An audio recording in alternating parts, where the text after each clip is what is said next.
கதை பேசலாம் சேனலுக்கு உங்களை வரவேற்கிறோம். இன்னைக்கு நாம பேச போற விஷயம் அதிகாலை 4 மணி. ஆமா, பிரம்ம முகூர்த்தம்னு சொல்றாங்களே அது. கரெக்ட். இது வெறும் ஒரு டைம் இல்ல, ஏதோ ஒரு ரகசியம் இருக்கிற மாதிரி தோணுது இல்லையா? நிறைய பேர் இத பத்தி கேட்டிருந்தீங்க. சோ இன்னைக்கு நாம இந்த பிரம்ம முகூர்த்தம் பத்தி கொஞ்சம் ஆழமா பார்க்கலாம். கண்டிப்பா. இது வெறும் தகவல் மாதிரி இல்லாம ஒரு அனுபவமா, நம்ம உள்ளுக்குள்ள ஒரு மாற்றமா எப்படி இருக்கும்னு பார்க்கலாம். நீங்க இதை கேட்கறது கூட தற்செயலா இருக்காதுன்னு நினைக்கிறேன். ஒருவேளை பிரபஞ்சம் உங்ககிட்ட பேச நினைக்கிற நேரமா இது இருக்கலாம். சரியா சொன்னீங்க. அந்த அதிகாலை நேரம் உலகமே அமைதியா உறங்கிட்டு இருக்கும்போது நமக்குள்ள ஏதோ ஒண்ணு மெதுவா விழிக்க ஆரம்பிக்கும். ஆமா, ஒரு மெல்லிய குரல் மாதிரி, இல்ல ஒரு சக்தி நம்மள கூப்பிடுற மாதிரி. அப்படிதானே? அதேதான். பரமஹம்ச யோகானந்தர் கூட இத பத்தி நிறைய சொல்லியிருக்கார். அதுதான் பிரம்ம முகூர்த்தம். பிரம்மான்னா எல்லாம், முகூர்த்தம்னா புனிதமான நேரம். சொல்லப்போனா பிரபஞ்சமே நம்ம இதய கதவை தட்டுற ஒரு நேரம் அது. பிரபஞ்சம் கதவை தட்டுற நேரம். இது இன்னும் கொஞ்சம் விளக்க முடியுமா? நம்ம பழைய ஞானம் இதை எப்படி பாக்குது? நம்ம நூல்கள் எல்லாம் இத வெறும் நம்பிக்கைன்னு சொல்லல. இது ஒரு தெய்வீக அறிவியல்னு சொல்றாங்க. எப்படின்னா, அந்த குறிப்பிட்ட நேரத்துல பஞ்சபூதங்கள் இருக்கு இல்லையா? ஆமா, நிலம், நீர், நெருப்பு. ஆமா, நிலம், நீர், நெருப்பு, காற்று, ஆகாயம். இது அஞ்சும் இயற்கையில ஒரு சமநிலைக்கு வருது, ஒரு ஹார்மனிக்கு. அதனால இயற்கையோட ஆற்றல் ரொம்ப தூய்மையா, ரொம்ப சக்தி வாய்ந்ததா இருக்கு. ஓ, அப்படியா? ஆமா. அதனால தியானம் பண்றதுக்கு, பிரார்த்தனை பண்றதுக்கு, இல்ல சும்மா அமைதியா உட்கார்ந்துருக்கிறதுக்கு கூட அது ரொம்ப ரொம்ப நல்ல நேரம். மனசுல ஓடுற அந்த சலசலப்பெல்லாம் குறைஞ்சு போயிடும். ஒரு ஆழமான அமைதி கிடைக்கும். கேட்கறதுக்கு ரொம்ப நல்லா இருக்கு. ஆனா நடைமுறையில நம்மள பல பேருக்கு அந்த நேரத்துல எந்திரிக்கிறது எவ்வளோ கஷ்டம். அந்த போர்வைக்குள்ள இருந்து வெளியே வர்றது, அது வெறும் உடம்பு வலிதானா? அதுதான் சுவாரஸ்யமே.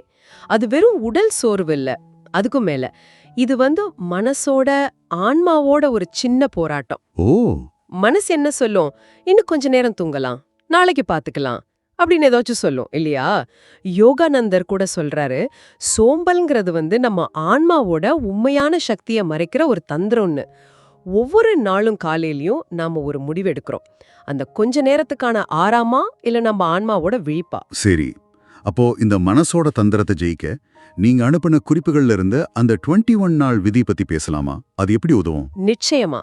அதாவது ஒரு விஷயத்த, குறிப்பா இந்த அதிகாலையில எந்திரிக்கிறத ஒரு 21 நாள் முழு நம்பிக்கையோட விடாம செஞ்சா அது வெறும் பழக்கமா மட்டும் மாறாது. நம்ம உடம்புக்குள்ள ஒரு கடிகாரம் இருக்குல்ல, பயாலஜிக்கல் கிளாக். அது பிரபஞ்சத்தோட ரிதம் கேத்த மாதிரி அதுவா சிங்க் ஆக ஆரம்பிக்கும். ஓஹோ. முதல் கொஞ்ச நாள் கஷ்டமா தான் இருக்கும். உடம்பு கேட்காது, மனசு சந்தேகப்படும். ஆனா தொடர்ந்து செய்யும்போது, அந்த 21வது நாள் கிட்ட வரும்போது உள்ளக்குள்ள ஏதோ ஒண்ணு திறந்த மாதிரி ஒரு உணர்வு வரும். இது எப்படின்னா, பிரபஞ்சத்து கூட ஒரு அக்ரிமெண்ட் போடுற மாதிரி. நம்ம சின்ன முயற்சிக்கு பிரபஞ்சம் பல மடங்கு சக்தியை திருப்பி தரும். பிரபஞ்சத்தோட சிங்க் ஆகுறது. அப்போ ஏன் குறிப்பா இந்த 4 மணி அந்த நேரத்துல அப்படி என்ன ஸ்பெஷல்? அது வெறும் கடிகாரத்துல இருக்கிற நேரம் இல்ல. அது ஒரு அதிர்வு நிலை, ஒரு வைப்ரேஷனல் ஜோன். அந்த நேரத்துல காத்துல ஆக்சிஜன் ரொம்ப சுத்தமா இருக்கும். பூமியோட காந்த சக்தியும் ரொம்ப நிலையா, ஸ்டேபிளா இருக்கும். சரி. முக்கியமா நம்ம சூக்ஷ்ம உடல்னு சொல்றோம் இல்லையா, நம்ம கண்ணுக்கு தெரியாத ஆற்றல் உடல். அது அந்த நேரத்துல ரொம்ப ரிசெப்டிவா இருக்கும். அதாவது நல்ல விஷயங்களை உள்வாங்க தயாரா இருக்கும். மனசோட இரைச்சல் கம்மியா இருக்கிறதால நம்ம ஆன்மா பிரபஞ்சத்தோட அமைதியோட ஈஸியா கனெக்ட் ஆகும். யோகானந்தர் அனுபவங்களும் இத சொல்றதா சொன்னீங்க. ஆமா, தியானம் நல்ல ஆழமா போகும். நாம மனசுல நினைக்கிற நல்ல எண்ணங்கள், சங்கல்பங்கள்னு சொல்றோம்ல, அதுக்கெல்லாம் சக்தி அதிகமாகும். அந்த நேரத்துல இருக்கிற அந்த அமைதிக்கே, மௌனத்துக்கே ஒரு சக்தி இருக்குன்னு தோணுது. சும்மா அமைதியா இருக்கிறது எப்படி உதவும்? அந்த மௌனம் ஒரு காலி தன்மை இல்ல, அது ஒரு உயிர்ப்புள்ள இருப்பு, ஒரு லிவிங் பிரசன்ஸ். அதுதான் ஆன்மாவோட மொழி. சரி. அது கூட இணைய நாம பெருசா ஒன்னும் செய்ய வேணாம். ஒரு 5 நிமிஷம் இல்ல 7 நிமிஷம் எந்த எதிர்பார்ப்பும் இல்லாம சும்மா உட்கார்ந்து நம்ம மூச்சை கவனிச்சா போதும். ஒரு சாட்சியா இருக்கணும். எண்ணங்கள் வரும் போகும், அதை புடிச்சுக்காம இருந்தா அந்த இடைவெளியில பிரபஞ்சத்தை தொடுற மாதிரி ஒரு அனுபவம் வரும். அப்படியா? ஆமா, வாழ்க்கையில நமக்கு தேவையான பதில்கள், சரியான பாதை எதுன்னு, இந்த மாதிரி விஷயங்கள்லாம் உள்ளுக்குள்ளேயே தெளிவாகும். யோகானந்தர் அழகா சொல்வாரு, நீங்க மௌனத்துல அன்போட உட்கார்ந்திருந்தா கடவுள் பேச ஆரம்பிப்பாருன்னு. இது இல்லாம இந்த சக்தியை நம்ம பக்கம் இழுக்க வேற ஏதாவது சின்ன சின்ன பயிற்சிகள் இருக்கா? இப்பதான் ஆரம்பிக்கிறவங்களுக்கு. ஒரு 3 ரொம்ப சிம்பிளான வழி இருக்கு. 1, எந்திரிச்ச உடனே அவசரப்படாம மெதுவா ஒரு கிளாஸ் தண்ணி குடிக்கிறது. இது உடம்புக்கும் பிரபஞ்சத்துக்கும் நான் எந்திரிச்சிட்டேன்னு சிக்னல் கொடுக்கற மாதிரி. ஓகே. 2வது, நாம முன்னாடி சொன்ன மாதிரி ஒரு 5-7 நிமிஷம் சும்மா மௌனமா சாட்சியா உட்கார்ந்திருக்கிறது. 3வது, பிராணாயாமம். ரொம்ப சிம்பிளான மூச்சு பயிற்சி.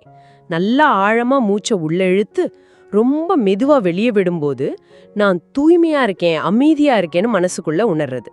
இதெல்லாம் நம்ம உயிர் சக்திய, பிராணனை மெதுவா தட்டி எழுப்போம். சூப்பர்.